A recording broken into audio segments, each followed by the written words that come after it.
আসসালামু আলাইকুম। আজকের আলোচনার টপিক হচ্ছে এন্টেরোবিয়াস ভার্মিকুলারিস, যেটা এক টাইপের নেমাটোড। এটাকে থ্রেড ওয়ার্ম বা পিন ওয়ার্মও বলা হয়ে থাকে এবং এটা প্রিডিসপোজিশন বেশি হচ্ছে স্কুল গোয়িং চিলড্রেনদের ক্ষেত্রে, পার্টিকুলারলি 5 to 15 বা 14 ইয়ার ওল্ডদের ক্ষেত্রে।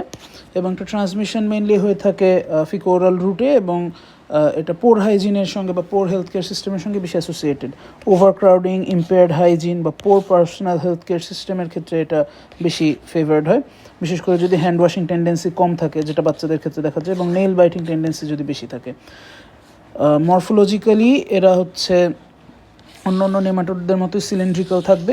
ফিমেলগুলি সাইজে বড় থাকবে, around 3 to 4 times larger than male. মানে একটা ফিমেলটা হচ্ছে 8 থেকে 13 মিলিমিটার পর্যন্ত লম্বা হতে পারে, যেখানে মেল হচ্ছে 2 থেকে 5 মিলিমিটার পর্যন্ত লম্বা হয় এবং 0.1 to 0.2 মিলিমিটার পর্যন্ত ওয়াইড হয়। আর এটার উইড আমার যদি ভুল না হয়ে থাকে 0.3 to 0.5 এরকম ইন মিলিমিটার। আর ফিমেলটার হচ্ছে যে এন্ডটা, এটা এরকম একদম পিন পয়েন্ট একটা শার্প এন্ড থাকে, এজন্য এটাকে পিন ওয়ার্ম বলা হয়ে থাকে। এবং এদের লংজিভিটি মেলদের থেকে বেশি, around 2 to 3 weeks. Oppose to মেলরা হচ্ছে কপুলেশনের পর সাথে সাথেই মারা যায় এবং তাদের এন্ডটা এরকম পিন পয়েন্টেড না। মেলদের এন্ডটা হচ্ছে কার্ভ 6 শেপ এরকম থাকে, মানে কয়েলড আপ আর কি, অ্যাজ ইউজুয়াল। তো এখানে আর কি টেক্সটে এটাই বলা।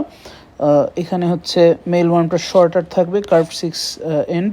তারপর হচ্ছে ডাইজ রাইট আফটার কোঅপুলেশন। আর হচ্ছে ফিমেলরা লঙ্গার থাকে উইথ পয়েন্টেড পোস্টেরিয়র এন্ড। আর এখানে দুটো এক্সট্রা কথা লেখা যে ওদের যে অ্যান্টেরিয়র এন্ড সেখানে হচ্ছে এরকম উইংসের মতো থাকে, কিউটিক্যাল, যেটা কিউটিক্যালটা উইংয়ের মতো সার্ভাইকাল এলা ফর্ম করে। এলা শব্দের অর্থই উইং। আর হচ্ছে এদের ইসোফেগাসটা ডাবল বাল্ব ফর্ম করে, কারণ পোস্টেরিয়র এন্ডটা এরকম করে একটা গোল বাল্বের মতো ফর্ম করে, জন্য ডাবল বাল্ব ইসোফেগাস বলা হয় তাদের। এরপর হচ্ছে মোস্ট ইম্পর্ট্যান্ট তাদের এগের ডিসক্রিপশনটা। একটা হচ্ছে ওভাল আর প্লেনো কনভেক্স ইন শেপ, এবং এরা হচ্ছে ইউজুয়ালি ট্রান্সপারেন্ট হয়। স্যালাইন মাউন্টে ওদের কোনো কালার দেখা যায় না। নন বায়োল স্টেন্ট থাকে এবং তাদের হচ্ছে ডাবল একটা লেয়ার্ড শেল থাকে, এবং তাদের ভিতর যে লার্ভাটা থাকে, লার্ভাটা হচ্ছে ট্যাডপোল শেপ।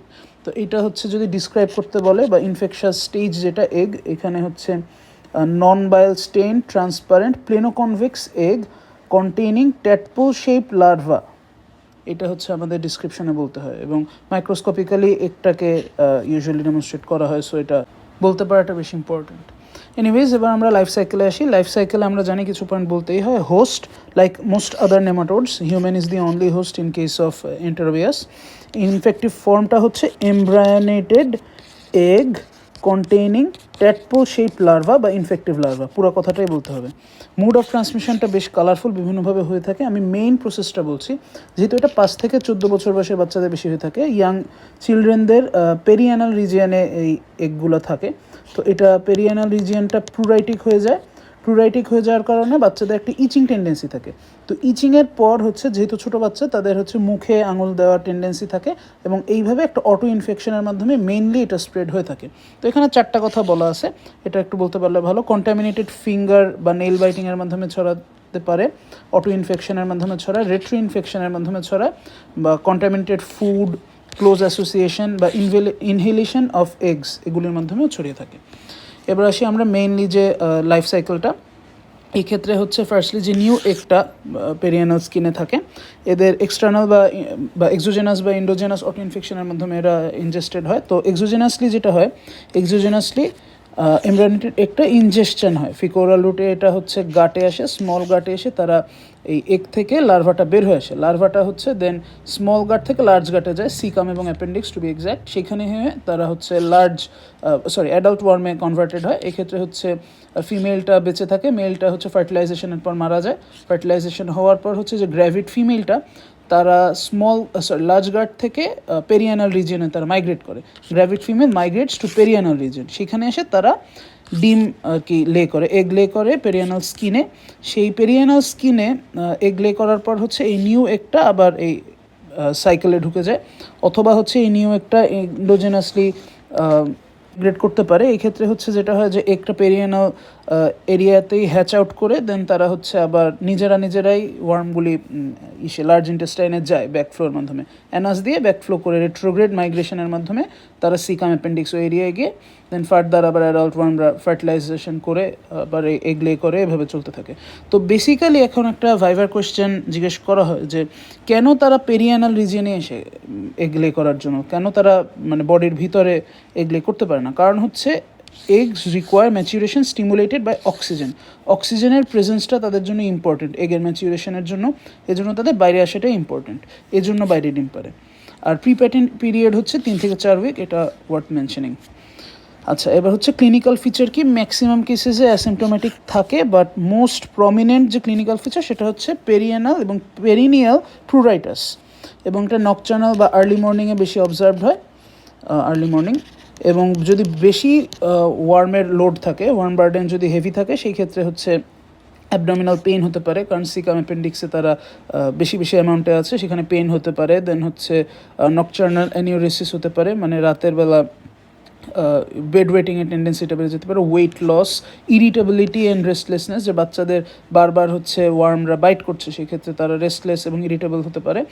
এছাড়াও কিছু বিহেভিয়ারাল চেঞ্জ থাকে, এটা বেশি ইম্পর্টেন্ট টু নোট।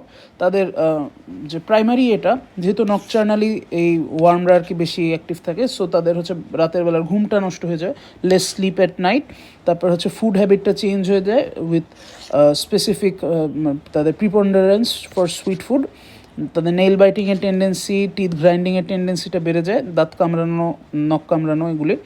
তো এটা হচ্ছে একটা ওয়ার্ম দিয়ে আর কি স্টিমুলেটেড একটা প্রোটেক্টিভ মেকানিজমই, তারা যেন বারবার রেপ্লিকেট করতে পারে।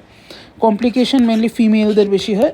ফিমেল এটা আলাদাভাবে জিজ্ঞেস করা হয় যে কেন ফিমেলদের কমপ্লিকেশন বেশি। যেহেতু পেরিয়ানাল রিজিয়নটা এক্সটার্নাল জেনিটেরিয়ার খুব কাছাকাছি ফিমেলদের ক্ষেত্রে, সেই ক্ষেত্রে হচ্ছে তারা ইজিলি মাইগ্রেট করতে পারে, ওয়ার্মরা ফিমেল জেনিটাল ট্র্যাক্টে মাইগ্রেট করতে পারে, লোকালি ভালভার ইরিটেশন করতে পারে, এবং সেখানে ইরিটেশনের মাধ্যমে বারবার স্ক্র্যাচিংয়ের জন্য এক্সকোরিয়েশন বা ইম্পেন্ডিকো ফর্ম করতে পারে, সেখানে ইম্পেন্ডিকো হচ্ছে পাস্টিউল। তো এটা একটা কমপ্লিকেশন হতে পারে। তাছাড়া হচ্ছে ওয়ার্মগুলি সার্ভিক্স, তারপর সার্ভিসাইটিস, পেরিটোনাইটিস করতে পারে ভিতরে গিয়ে, বা লোকালি হচ্ছে তারা মিউকয়েড সেক্রেশনটা বাড়িয়ে দিতে পারে, মিউকয়েড ভ্যাজিনাল ডিসচার্জ হতে পারে। ল্যাব ডায়াগনোসিস, এটা বেশ ইন্টারেস্টিং টু নোট। এই ক্ষেত্রে হচ্ছে স্পেসিমেন হিসাবে আমরা কোনো স্টুল ইউজ করে থাকি না, কারণ স্টুলে আমরা দেখতেই পাচ্ছি ইউজুয়ালি খুব আনলাইকলি ওয়ার্ম আসার, ওরা মেনলি পেরিয়ানাল রিজিয়নেই থাকে। So x from perianal skin আমরা নিয়ে থাকি বাই সেলোফেন টেপ মেথড বা NIH সোয়াব মেথড। তো মেথডটা কি আমি একটু শর্টে বলছি। স্কচ টেপ বা সেলোফেন টেপ যে টেকনিকটা, এক্ষেত্রে আমরা ইউজুয়ালি পেরিয়ানাল সোয়াবটা নিয়ে থাকি। এক্ষেত্রে আর্লি মর্নিংয়ে বিফোর ইউজিং ওয়াশরুম আর টেকিং বাথ একটা স্কচ টেপ পেরিয়ানাল রিজিয়নে অ্যাটাচ করা হয়। দেন হচ্ছে 15 মিনিট এখানে বলা, 5 থেকে 7 মিনিটও অনেক জায়গায় বলা হয়। তো অ্যারাউন্ড 15 মিনিট পর এই স্কচ টেপটা রিমুভ করা হয়। রিমুভ করার পর স্কচ টেপটা হচ্ছে গ্লাস স্লাইডে অবজার্ভ করা হয় এবং সেখানে এগ ডেমনস্ট্রেট করা হয়। আমরা এগ কী পাবো? Planoconvex egg containing tadpole like larva. Second একটা মেথড হচ্ছে NIH সোয়াব মেথড। এই ক্ষেত্রে যেটা করা হয়, একটা গ্লাস টিউব নেওয়া হয়, এই গ্লাস টিউবের এক মাথায় হচ্ছে সেলোফেন টেপটা রাবার ব্যান্ড দিয়ে অ্যাটাচ থাকে, আর অন্য পাশে হচ্ছে রাবার ব্যান্ড দিয়ে একটা স্টপার থাকে, এটাকে একটা টেস্ট টিউবের আন্ডারে রাখা হয়। তো যখন আর কি প্রয়োজন পড়ে, তখন এই রাবার স্টপারটা এরকম বের করে সহ, এই গ্লাস রড সহ, এই যে সেলোফেন টেপ অ্যাটাচ যে এন্ডটা, এটা হচ্ছে পেরিয়ানাল রিজিয়নে আর কি একটা সোয়াব নেওয়া হয়। দেন সোয়াবটা নিয়ে হচ্ছে সেটা আবার মাইক্রোস্কোপিক্যালি অবজার্ভ করা হয়, সেখানে আবার একটা ডেমনস্ট্রেট করা হয়। তো এই দুইটা মেথডে হচ্ছে আমরা স্যাম্পল নিয়ে থাকি। তো স্যাম্পল কালেকশনটা হচ্ছে 4 থেকে 6টা কনসিকিউটিভ টেপ দিয়ে আর কি নেওয়া হয়, কারণ ইন্টারমিডিয়েন্টলি অ্যাডাল্ট ওয়ার্মরা আর কি অ্যাপিয়ার করে। আর টাইমিংটা হচ্ছে লেট ইভিনিং বা আর্লি মর্নিংয়ের ক্ষেত্রে আর কি নেওয়া হয়। মাইক্রোস্কোপিক্যালি এগ ডেমনস্ট্রেট করা হয়। ট্রিটমেন্ট হিসাবে হচ্ছে অপূর্ব শাস্ত্রীতে যেটা বলা, পাইরেন্টাল পামোয়েট হচ্ছে drug of choice, 10 milligram per KG per oral, আর অ্যালবেন্ডাজল মেবেন্ডাজল ইউজ করা হতে পারে, এবং 2 উইকস পর পর রিপিট করা হয়। রিপিটেশনের কজ হচ্ছে কারণ অটো ইনফেকশনটা প্রিভেন্ট করা, আর নাম্বার 2 হচ্ছে অ্যাডাল্ট ওয়ার্মদের ক্ষেত্রে এটা শুধু কাজ করছে, যেহেতু এগদের ক্ষেত্রে কাজ করছে না, এজন্য 14 to 16 ডেজও বলা হয়, বা 2 উইকস পর পর এটা রিপিট করা হয়। আচ্ছা সরি, এটা অপূর্ব শাস্ত্রীর না, এটা হচ্ছে লেকচার DMC-তে আর কি এটা বলা হয়েছে ড্রাগ অফ চয়েস। এনিওয়েজ, এই হচ্ছে মোটামুটি আমাদের এন্টারোবিয়াস নিয়ে।